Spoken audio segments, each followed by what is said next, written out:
Allow me to welcome you to the first lecture of the Prudhomme Institute in the winter quarter. It gives me great pleasure to welcome to UCLA Dr. Verena Lepper, head of the Department of Antiquities at the Getty Villa, who has recently begun her tenure at the Paul Getty Museum and now graces the community of Antiquisants in Los Angeles. Dr. Lepper is a distinguished Egyptologist and has served for 18 years prior to her tenure at the Getty as curator of Egyptian and Oriental papyri at the Ägyptisches Museum und Papyrussammlung in Berlin. Dr. Lepper has led major international exhibitions and research projects in Germany and abroad, including in Doha, Abu Dhabi, and at Harvard University. She was also an honorary professor as well as the head of the Institute of Ancient Near Eastern and Hellenistic Religion at the Humboldt-Universität in Berlin. Dr. Lepper began her career studying Egyptology and Semitic studies, as well as the languages and cultures of the Christian Orient and the Old Testament in Bonn, Cologne, Tübingen, and Oxford. In addition, she conducted postdoctoral work at Bonn, Oxford again, and Harvard. And although her research focuses on Egyptian and Oriental papyri, she is well trained in the manifold literary traditions and cultural histories of the ancient Near East and well acquainted with the history of science and the arts. This versatility of knowledge and agility of mind is well attested in the innumerable books she has authored and edited. Pains me to say there are over 20 volumes here. And a vast area of highly specialized articles on all aspects of ancient Egyptian literature, philology, linguistics, and art history. Among her more notable recent publications, I would like to foreground Elephantine, Insel der Jahrtausende, published in 2024, Torah, Temple, Land, Constructions of Judaism in Antiquity, Text and Studies in Ancient Judaism, co-authored in 2021, Cinderella, Sinbad, and Sinuhe, Arabisch-Deutsche Erzähltraditionen, published in 2019, and Arab and German Tales, Transcending Cultures, co-authored with Sarah Wessel in 2018. While serving as the collection keeper for Egyptian and Oriental papyri at the Ägyptisches Museum und Papyrussammlung in Berlin, Dr. Lepper was responsible for a collection of more than 30,000 papyri and manuscripts in 10 different languages and scripts. And in addition, in the Neues Museum, she was in charge of curating the new papyrus display, one of today's largest papyrus exhibitions in the world, for a public of almost 1 million visitors per year. First, I wrote day, and I thought it must be a bit too much. It was also during this time that she received a prestigious European Research Council starting grant of 1.5 million euros for a project entitled Localizing 4,000 Years of Cultural History, Texts and Scripts from Elephantine Island in Egypt, in order to document and meticulously analyze in micro-historical fashion, but with significant implications for the history of the ancient worlds, the multitude of cultural layers deposited on the Elephantine Island in Egypt. Managing 15 project employees, she carried out innovative research in unison with colleagues in engineering and natural sciences and brilliantly translated the result of her research for a broader public in the context of a valuable museum work. In 2011 and 12, the German president and federal government of Germany, in recognition of her indefatigable intellectual endeavors, honored Dr. Lepper as one of the 100 women of tomorrow, celebrating her as an exceptional academic scholar, university teacher, and museum curator. Moreover, she was awarded the 2013 Young Scientist Prize by the World Economic Forum in recognition of her academic and curatorial achievements in the field of Egyptology. They made a good deal to bring you here. On August 25th, 2025, the Paul Getty Museum publicly announced Dr. Verena Lepper's appointment to the position of Anissa and Paul John Balson, Senior Curator of Antiquities. And in this role, Dr. Lepper shall now lead the museum's Department of Antiquities, which comprises a collection of over 1,300 antiquities on view and plays a key role in the organization, planning, and execution of special exhibitions and programming at the Goethe Villa in the Pacific Palisade.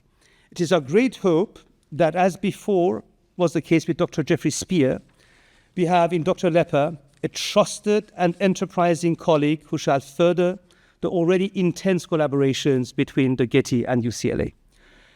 In today's lecture, Dr. Verena Lepper shall speak to us on one of the most multidisciplinary research projects, the one I just mentioned, on the cultural history of the island of Elephantine, to which I referred before.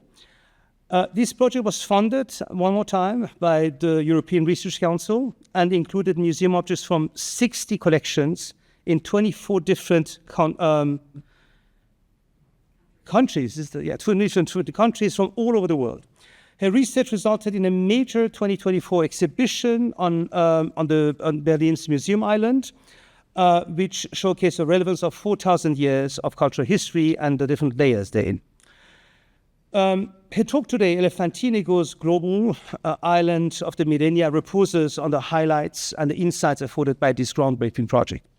Please join me in welcoming Dr. Verena Lepper to the podium. Thank you.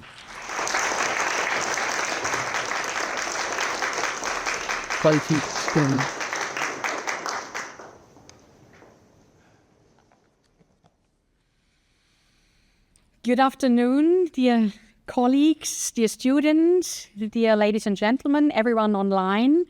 Thank you, Rahim, for your much too kind introduction and for your invitation to speak to you today. It is a real honor for me. And I would like to thank also Marissa and Jonathan for all the magicians' work behind the scenes in preparing this lecture.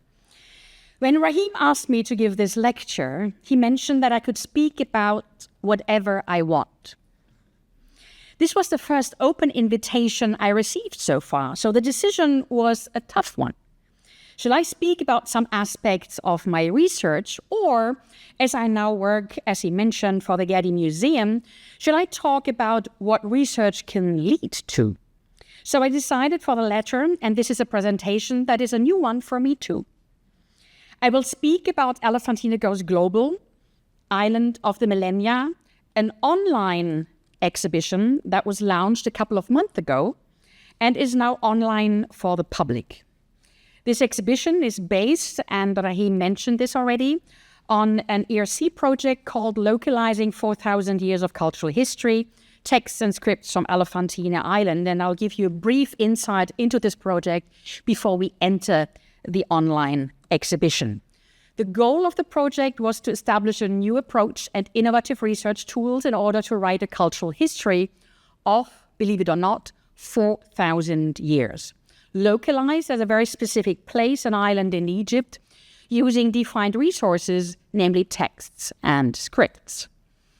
When global historians are looking at clashes and development, they usually look at modern historical events.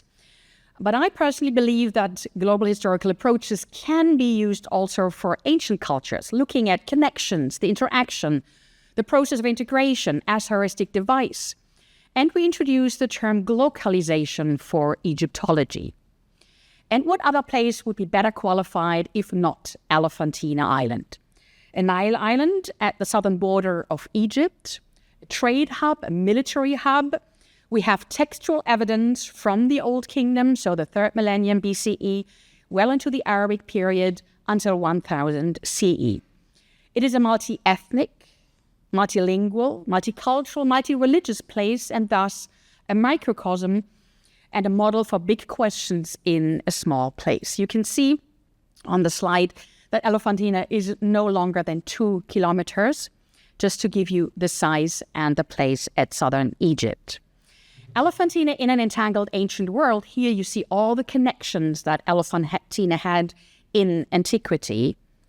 And the texts and scripts that are involved include hieroglyphs, hieratic, you know that this is the cursive handwriting of the hieroglyphs, demotic, and even further cursive handwriting, Aramaic, the lingua franca of the Persian Empire, Greek, Coptic, Latin, and of course Arabic, among others.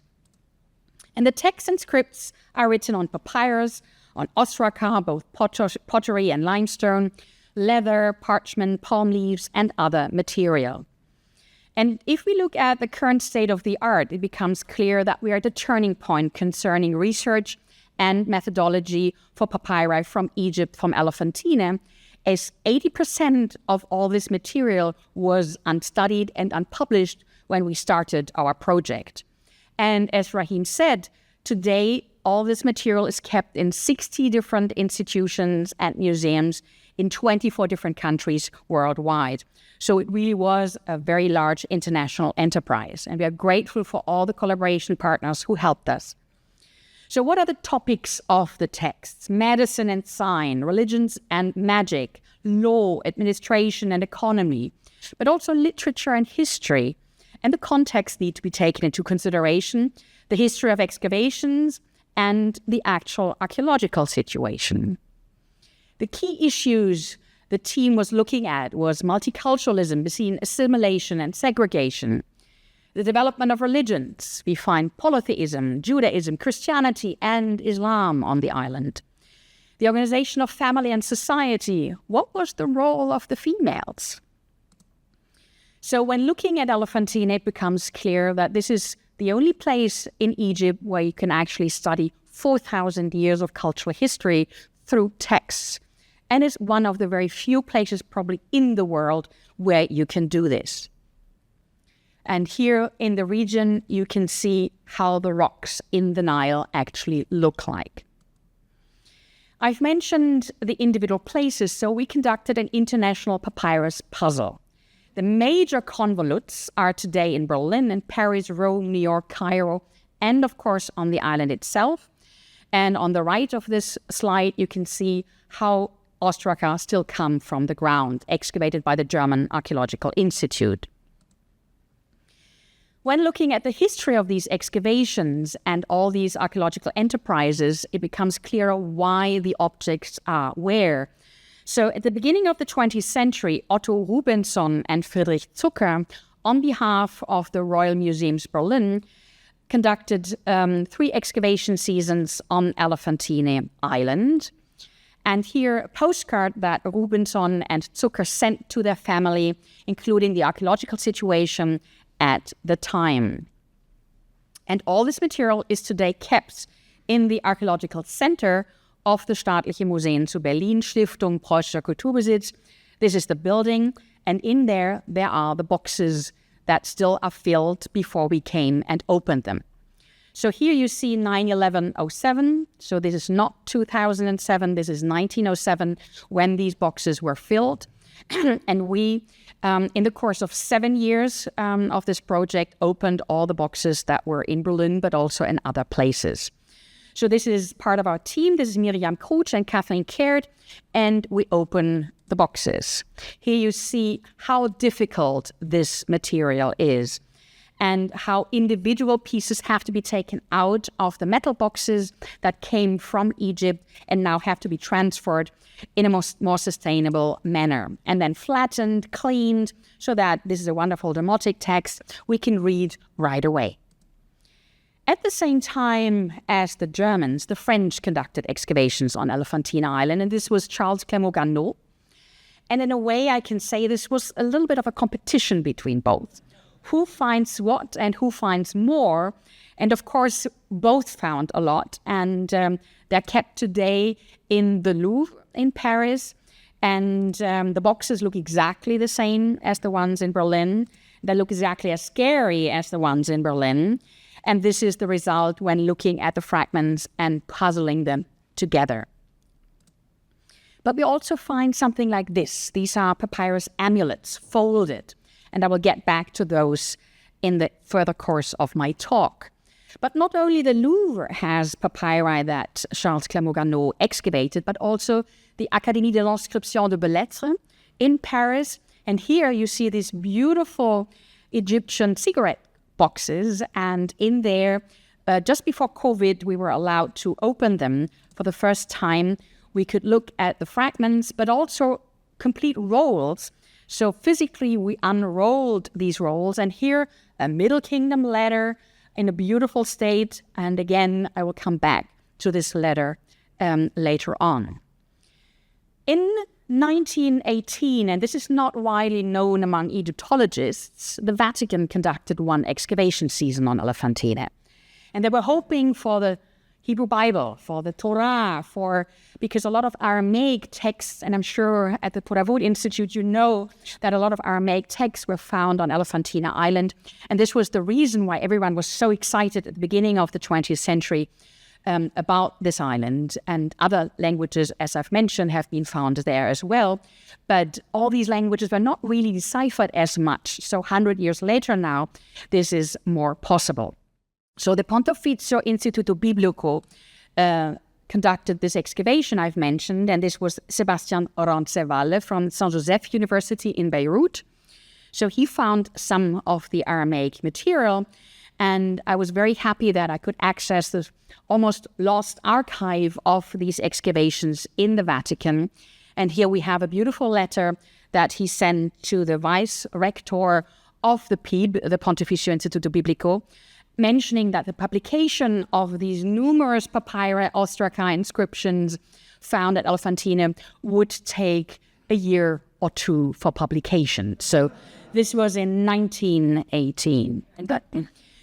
So in any case, we are very grateful that the Pontificio Instituto Biblico opened their doors for us. In this country, it was Charles Edward Wilbur, a traveler in the end of the 19th century, who visited Elephantine, according to his diaries, 19 times. And his diaries are kept today in the Brooklyn Museum in New York. And you can see here a couple of quotes from 1882. I went over to Elephantine and harvested a pint of papyrus fragments my women had picked out from the mines. We got a few more ostraka, making about 120 in all. This is how it looks like today. The objects are in the Brooklyn Museum in New York. His niece bequested the whole collection to the Brooklyn Museum, and there are there in the depositories. So this, for example, is coming from an archive. You have several sheets of papyri behind each other. Then it was rolled, and then two cracks divided this so we could puzzle all these pieces together. And here, a Book of the Dead. Those of you who know puzzles, this is sort of a good orientation, the couple of lines on the top of the papyrus.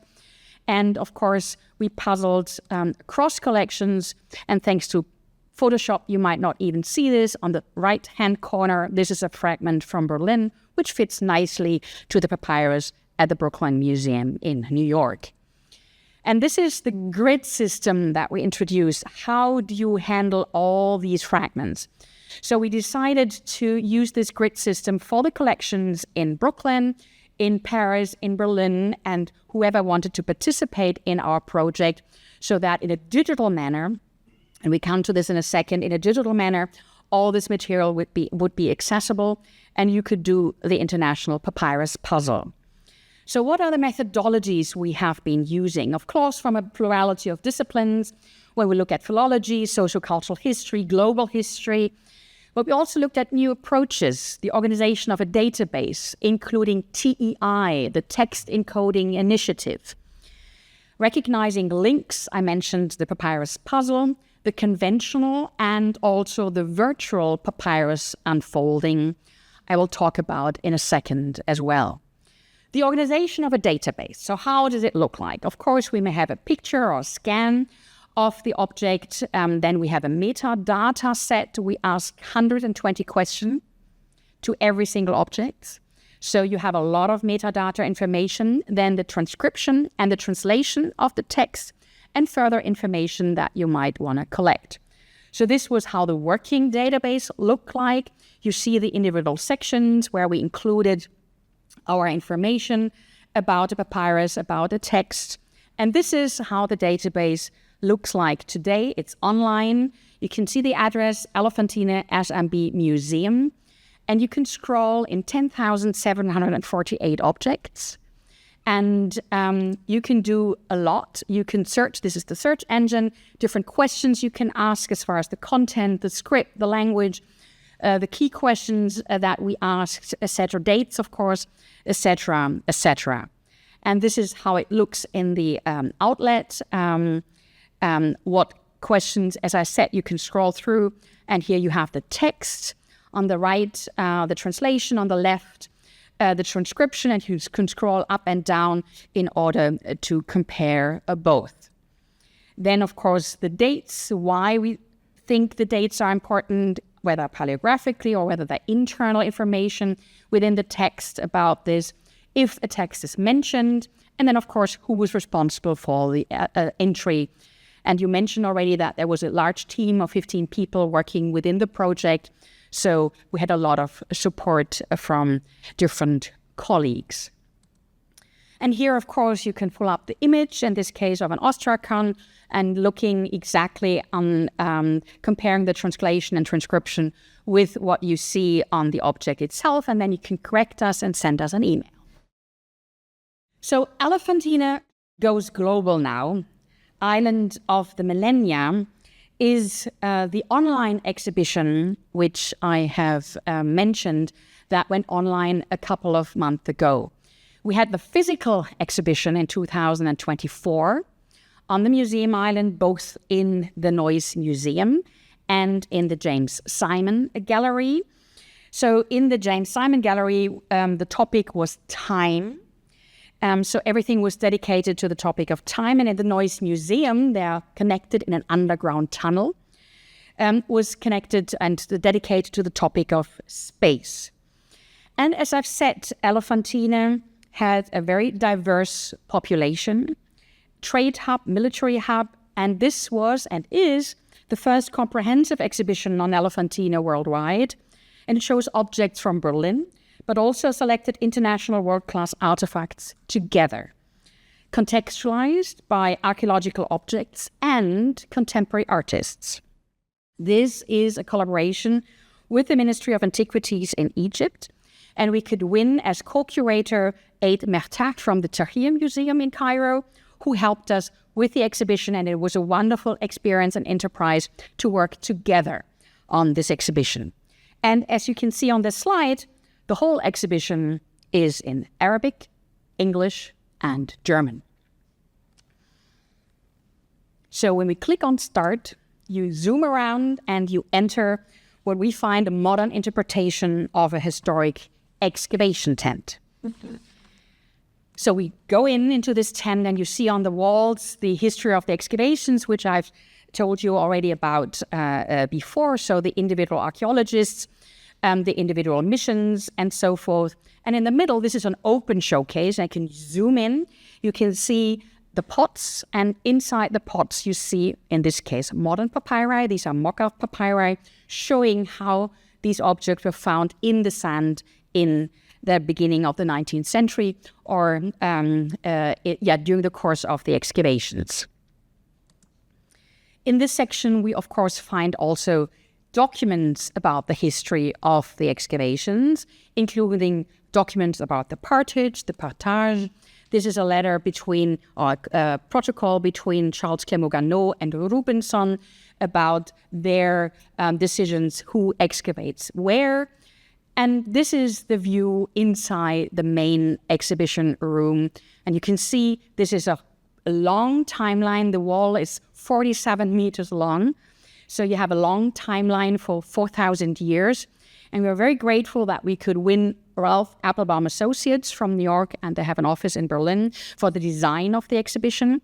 And you can zoom in to the exhibition now. You can see the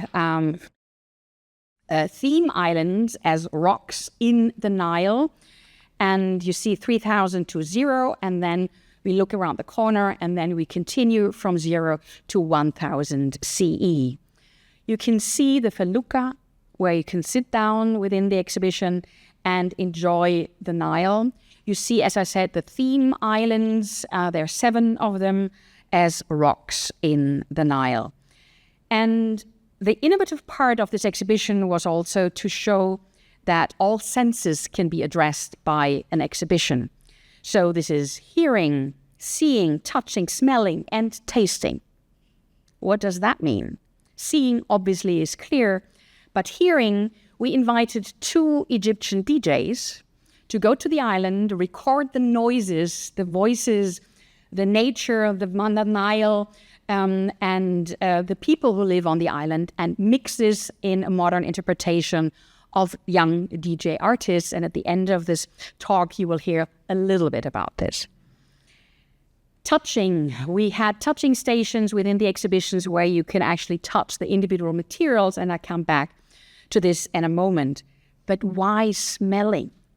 We invited a contemporary artist, a smell artist, from Norway. Sissel Tolas is her name, and she has a lab of 25,000 molecules, and she can create any scent. This is nothing to do with perfumes.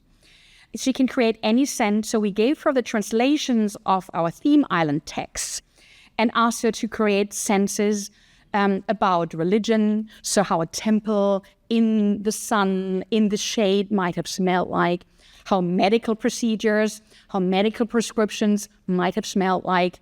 And believe me, medicine is not supposed to taste nicely, so yes, it's not supposed to smell nicely either. Looking at the recipes and what ingredients were used, for example. So with, I think the English term is scratch and sniff. So you see these round wooden panels on the theme islands. So the visitor could decide himself or herself whether they want to smell it. So they rub, and then the molecules are activated, and you can smell Elephantine and the interpretation of our smell artist herself. Tasting. This is, of course, the obvious. We had a restaurant, and you could have wonderful Egyptian tastings and recipes. So this was the vision of this exhibition. But to give you an overview, we now walk through the exhibition. And at the end of the talk, we really scroll in through online.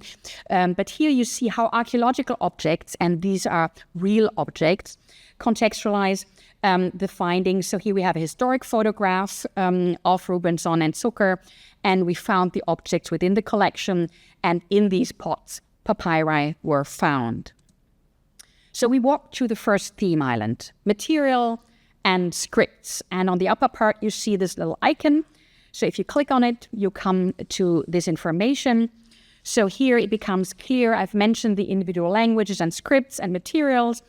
But in addition, we also find Meroitic, Phoenician, Latin, and Syriac. Very rarely, but we do find them on Elephantine Island. So this is dedicated to the topic of materials and scripts. And here you can see the materials that you are actually able to touch. So an ostrakon, how does that haptic feel like?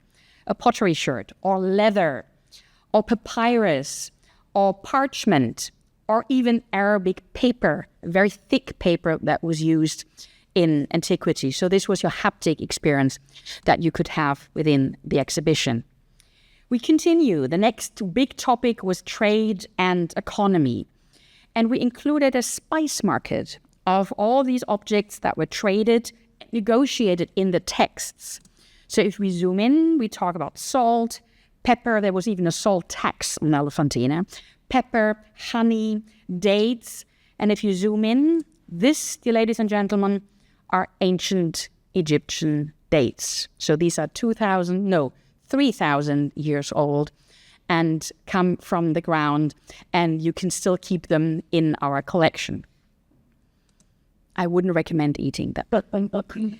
The next big topic is plurality and identity. Who were the people who lived on the island? And here you see further details. So next to Egyptians, we have Nubians, Arameans, Judeans, Caspians, Syrians, Ethiopians, Arabs, Greeks, Romans, Cretans, Macedonians, Assyrians, and Cushites. This all according to our texts. So Elephantine gave these people a cosmopolitan home that was both global and local. This plurality and openness of the society are evident in the exchange and entanglement of languages, traditions, values, and norms. So if we look at the first showcase in this section, and then we can click on it and have further details of the objects. The first objects comes from New York. This is from the Morgan Museum. This is a text, and those of you who are Egyptologists know this text is written in Demotic. You can clearly see this. It's actually interesting to see that these are particularly one consonantal signs. Demotic, as many of you might know, is a very complicated script, but this is more like an easy Demotic. But why is this the case? So if you try to translate this text, you fail. Why is that? Because the language of this text is not Demotic.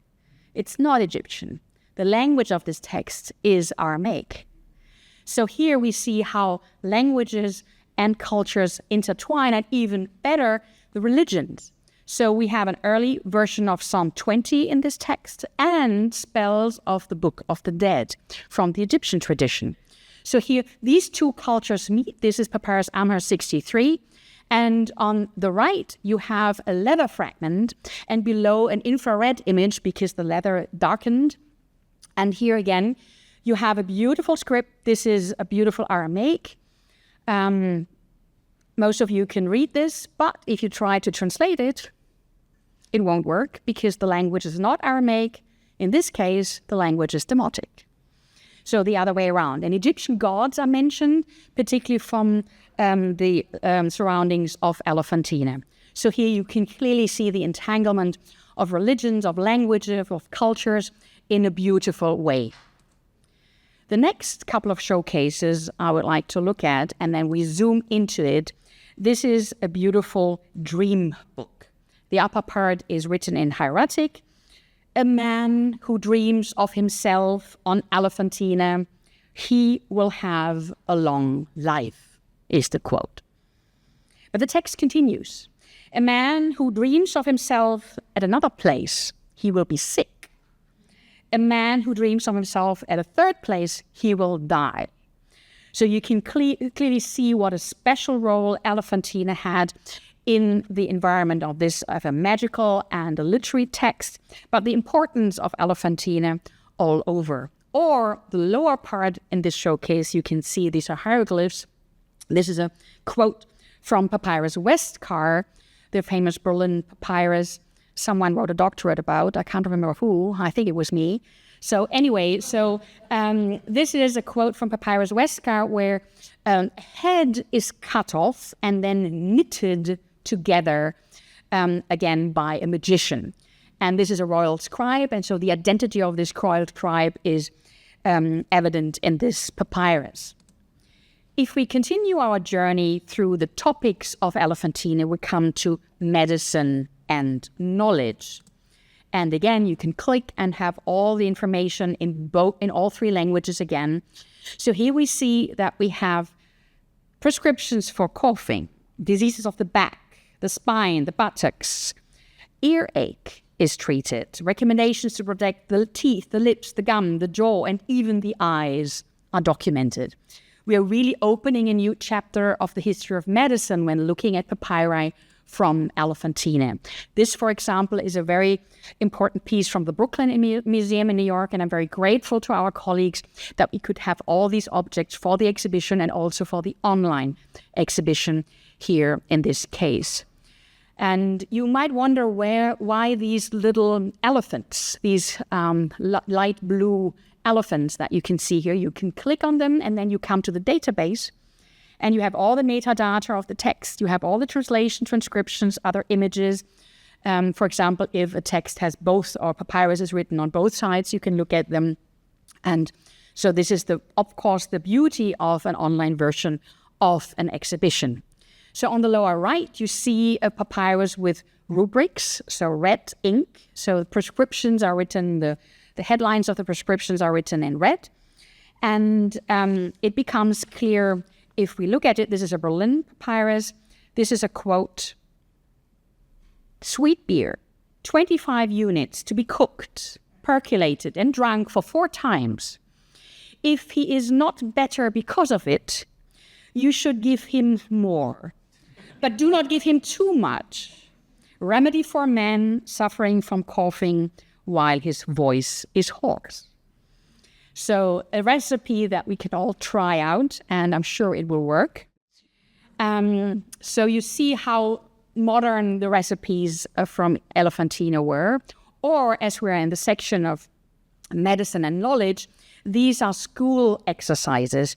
In this text, the upper part is sculpture's sketch, and these sketches provide a unique insight into the work of sculptures' workshops. And you can see the grid and the animals, right? And this is a kind of Vorlage with which you go into the temple, and then you can enlarge the object in ultimate, and you still have all the proportions. So on Elephantine Island, this knowledge was known and used. Or one of my particular highlights is the one down in the middle. This is a writing exercise conjugating the verb anus, to live, in demotic. May he live, may she live, may you live, may they live, may we live, may you live, in the plural, may I live.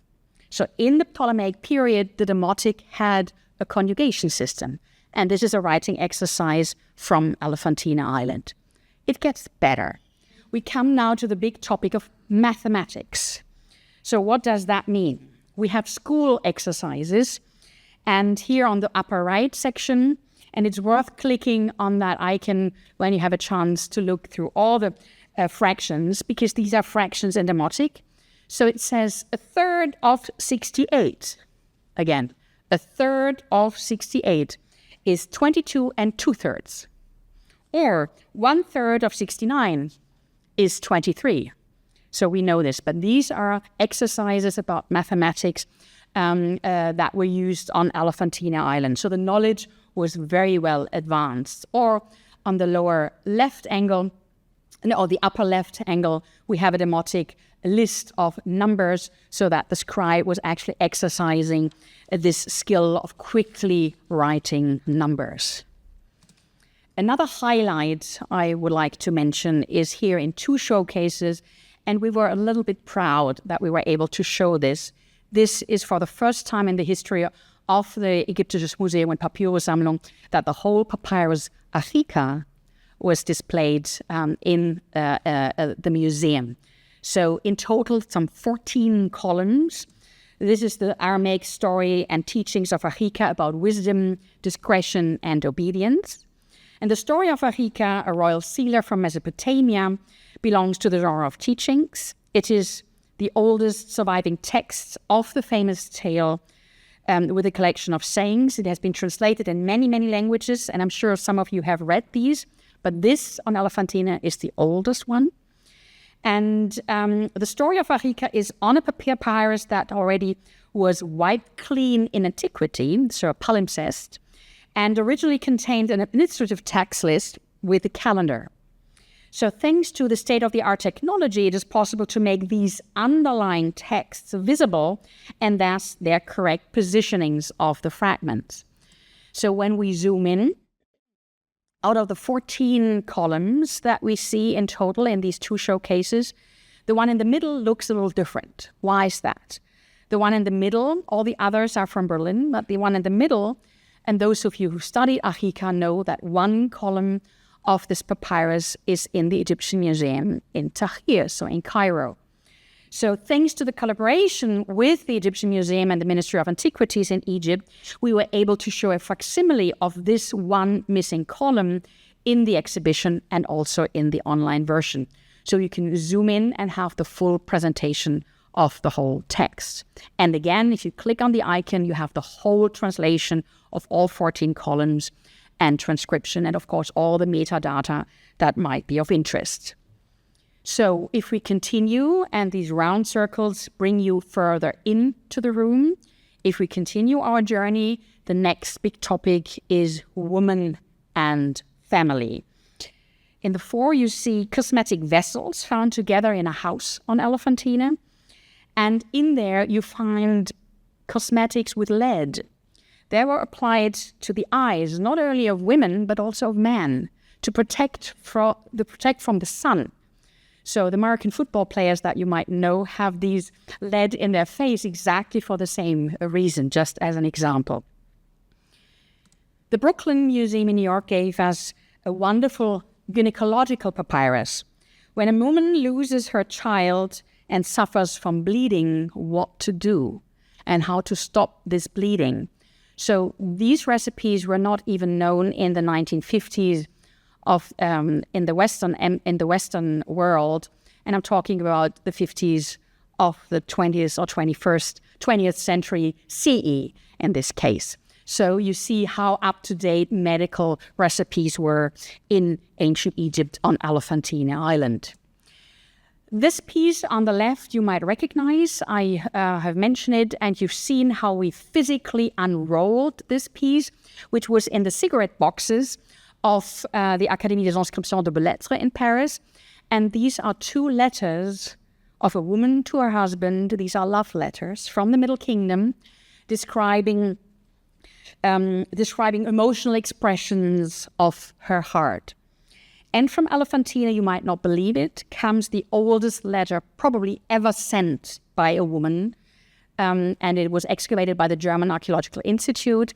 It's still in Egypt. It's still in Aswan. But I should mention, it's probably not written by a woman, but sent by a woman, and sent to her father asking for advice. Oh yes, and in the lower part, you can see in the middle a wonderful demotic letter requesting an oracle decision from the goddess Isis, whom of 2 women a man should marry. Unfortunately, we don't have the answer of the oracle. But here you see the complexity of the texts. This, dear ladies and gentlemen, is probably the oldest donors list from antiquity.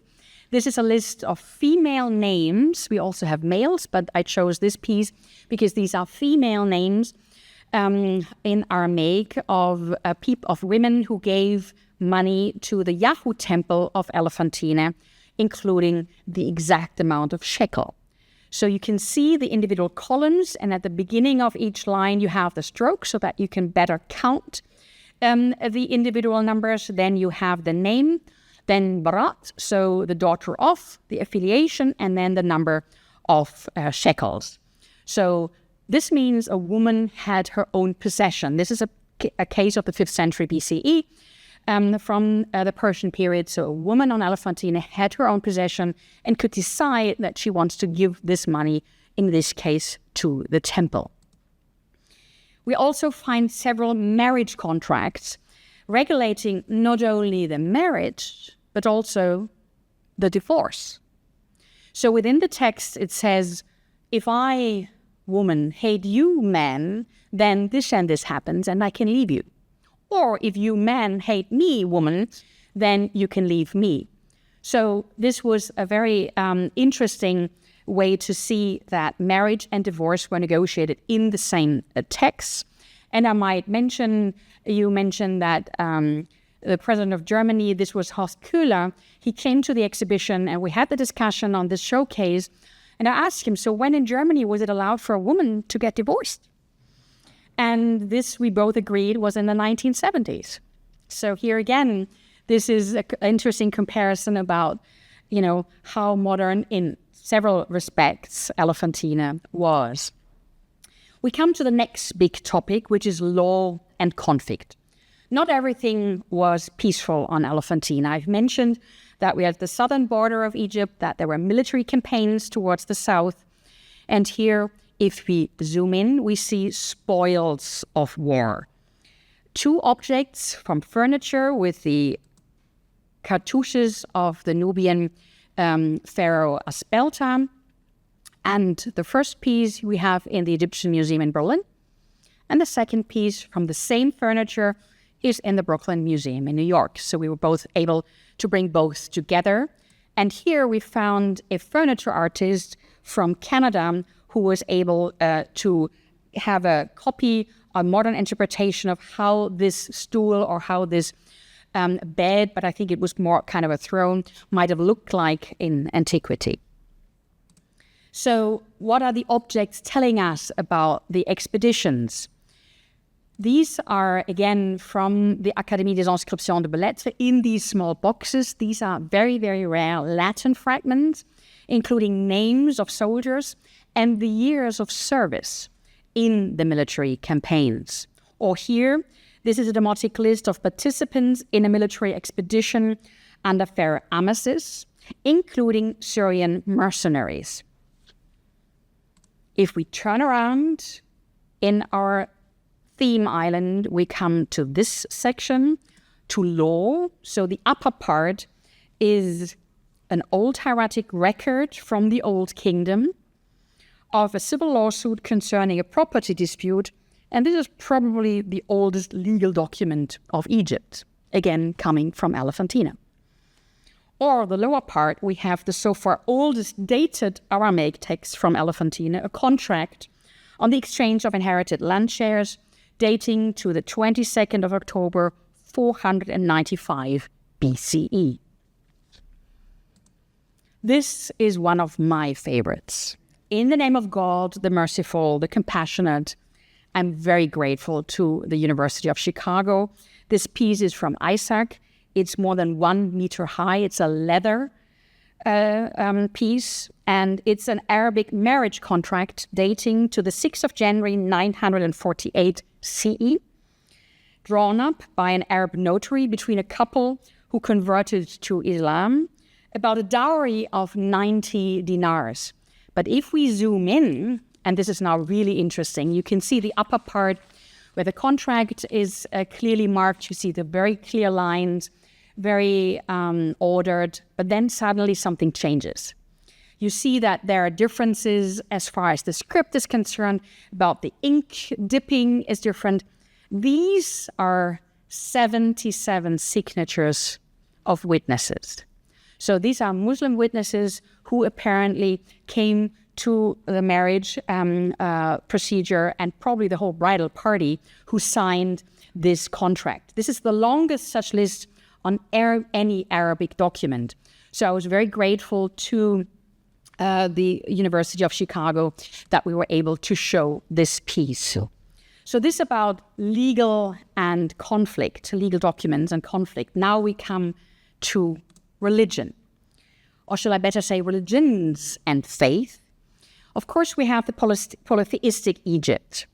We have here several archaeological objects relating to the calendar of Elephantine, for example. I should mention that the triad of Elephantine, including Khnum in the middle, then Satet and Anuket were responsible for the flooding, the annual flood of the Nile. Without the flood, no one would live in Egypt. So this was very important within all of Egypt, that the triad of Elephantine is helping on this in this regard. And if we turn around, we come from polytheistic Egypt to 3 religions, 3 showcases. The first, this is an Aramaic letter with a request from the Aramaic Jewish community of Elephantine to the Persian governor in Judea to ask for the permission to rebuild the temple. And on the right, you see the answer in the form of a memorandum with the permit. In addition, on the lower right part, you see an ostrakon of a Judeo-Aramean to the gods Yahu and Khnum. I quote, "I have blessed you to Yahu and Khnum." So both gods were worshipped at the same time, as if this were normal. So this, the first showcase as far as the Judeo-Aramean community. The next one is dedicated to Christianity. The upper part, this is a composite debt acknowledgement from the Louvre and written in Coptic of a Christian deacon called Daniel. Or the lower part, a Christian prayer in Syriac script, mentioning the Lord and ending with Amen. This is again from the Académie des Inscriptions de Belles-Lettres. And finally, we come to Islam. The upper part is a Coptic rental agreement between 2 Copts who converted to Islam. How do I know this? Suleiman, son of George, and Yanya, daughter of Atanasi. This piece comes from the Louvre and dates to the early Islamic period. The lower part you can see, this is from the Bibliothèque Nationale de France. These are 3 paper fragments containing parts of Surah 11 and 12 in Arabic. This is the story of Joseph and his brothers and what happened to them in Egypt. That's a very nice irony, isn't it? So this is the section on religion. And at the very end of this hall of the James Simon Gallery, we had a little cinema. And of course, when you scroll through the online version, you can watch the whole video. This is a documentary that followed us over 7 years over the course of the project, going to different collections. Here, for example, you see in the image Marc Etienne from the Louvre, our collaboration partner. Of course, we went to the island. You have a beautiful impression of how it looked like, how you get to the island. And this is our colleague Ahmed Kamal, who actually from Egypt, who was working on the Arabic papyri and ostraka. So he was part of our team and here interviewed. Then the region of the first cataract, of course, how important these are. The film is in English and the subtitles are in Arabic and in German. Then, of course, the archaeological findings. There were interviews by the archaeologists who actually dig today from the German Archaeological Institute and the Swiss Institute of Archaeology. And this, of course, is an image within the film showing where the papyrus collection is kept today. This is the Neues Museum on Museums Island in Berlin. But this is something you might recognize. So 3 years ago, I was a scholar at the Getty Villa, and I was invited to research on the topic of migration. So for me, this, at the end of the Elephantine project, as a research project, and before the beginning of the exhibition, was a perfect break. And to step back and think about migration, how in an international manner we can interpret this. So this is thanks to the Getty that I was able to work in the villa. And we had these conversations. This is the living room of Getty, our study in the ranch house of the Getty, about the global perspective of Elephantine and about migration and art, not knowing that one day I would come back to the villa. So you see that in the film. We continue our walk, and then you click on this button and you go through the tunnel and come right into the Neues Museum, and you see here an 8-meter long model in wood of the island. And I can tell you that at the end of the exhibition, we were negotiating with the Egyptian authorities, and at the end gave this long, as I said, 8-meter long object to the Nuba Museum in Aswan. So this is sustainability, but also cultural diplomacy, so that this can live as interpretation, again, in 3 languages, again, in a museum in Egypt, in this case, in Aswan, which is beautiful. So if you click further, you can see the maps of where the papyri were actually found here in the houses. This is a map that, thanks to a collaboration with the German Archaeological Institute, we're able to show. And if you ever wondered why Elephantine is called Elephantine, you can see here that even the hieroglyphs Abu is written with the hieroglyph elephant. So the name Abu in the Old Kingdom was written with the elephant. In Greek, Elephantine, in Aramaic, Yeb, and Coptic, in Demotic, in Arabic, in Hieratic, so you can read all this. There are 2 interpretations why Elephantine is called Elephantine. What's the connection to the elephant?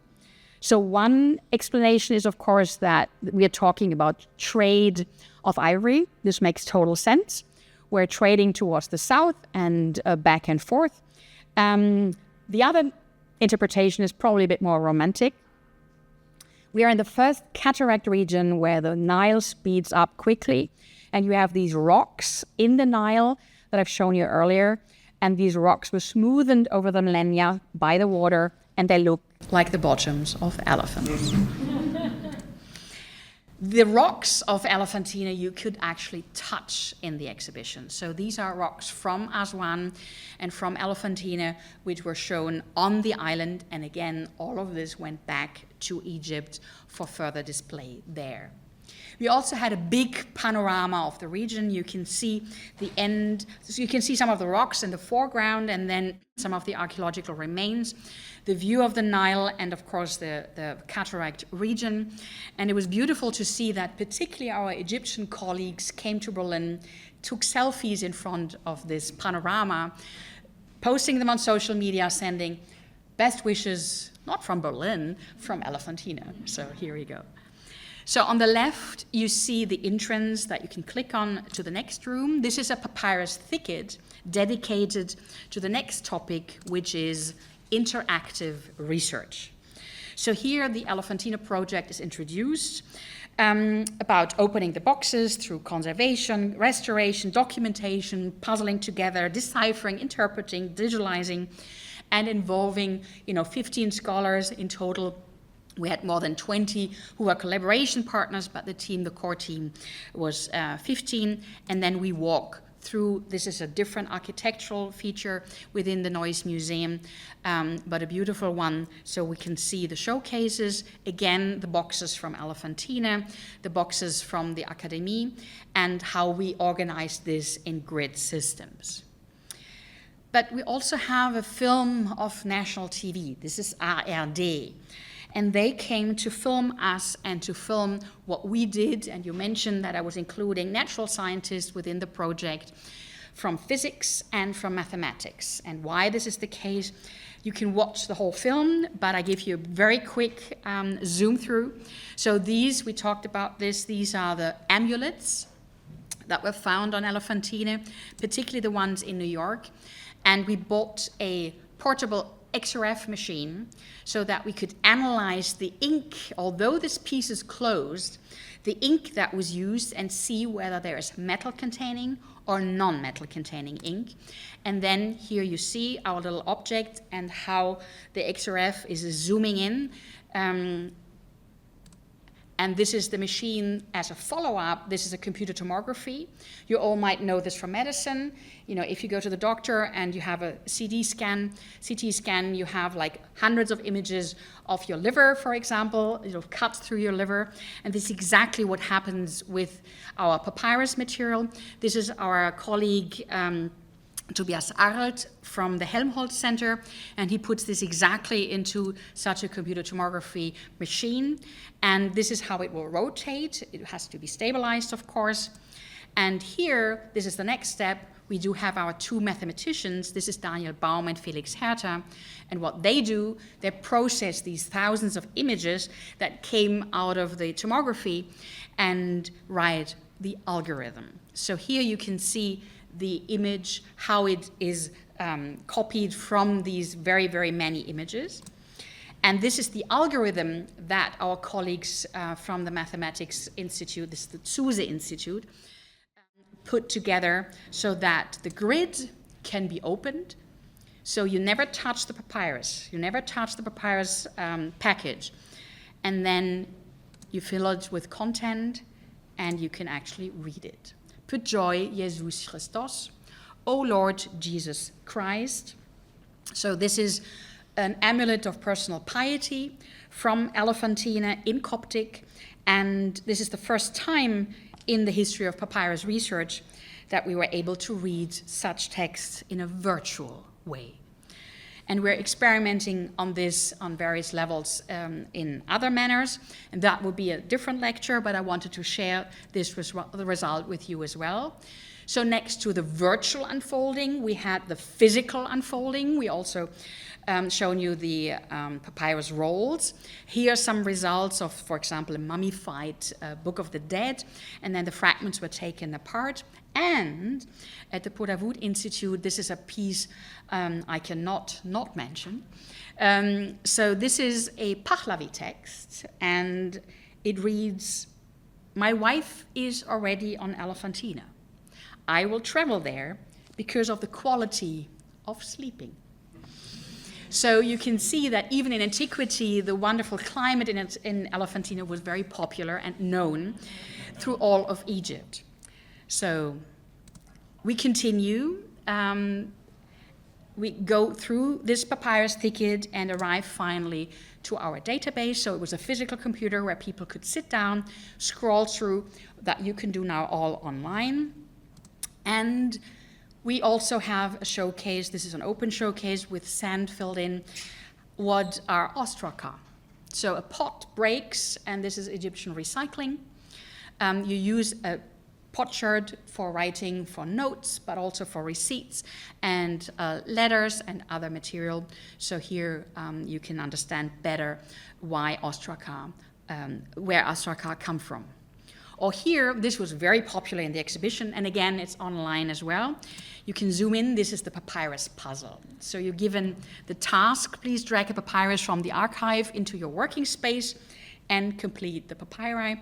So on the bottom, you can choose which ones might fit and might not, and at the end, the computer tells you whether you're right or not. Here, one that you've already seen, the quote of Papyrus Westcar from the late period.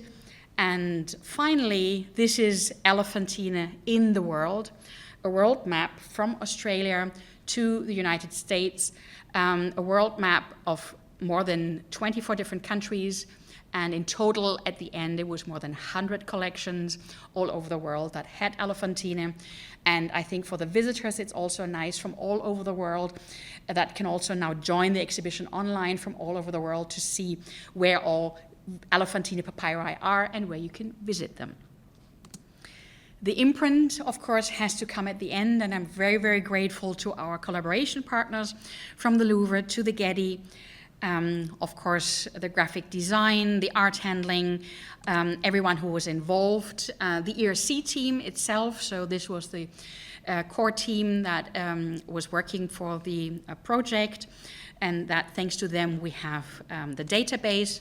And of course, the funders, next to the ERC, the Arab-German Young Academy, the Federal Ministry of Education and Research, and, as I've mentioned, the Egyptian Ministry of Tourism and Antiquity.